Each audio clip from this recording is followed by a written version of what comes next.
And then there's sort of a kitchen sink of other things, and there's just too much to talk about because we have very limited time. But just you can see some examples here on the slide, like spaceports. Rockets have to launch from somewhere, and historically they're all government owned, but now there's already private spaceports.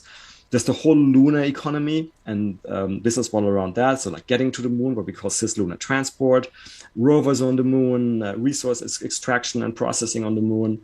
There might be even stuff that sounds very futuristic and funky, like space entertainment. There's people proposing like robot car races on the moon and things like that. Right, but enough about the various business models. Hopefully, that's given you sort of an introduction of the various business models which are going on in space.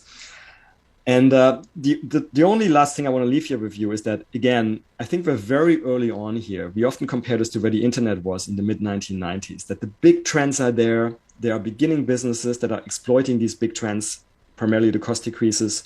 But we think most of the stuff that's going to happen, we haven't even seen yet. And we compare this to the internet also in the sense of like, well, if you were in the mid 1990s in the internet, like Facebook, Uber, Tinder, Airbnb, all of those companies weren't around yet. They're all enabled by the internet, but people hadn't thought about them. People hadn't started them yet, but they all still came. And we think we might be at a similar moment for space where just because it's still a very small sector, there's also not a lot of entrepreneurs, not a lot of investors, that sort of some of the best things are still in front of us. And that's also why venture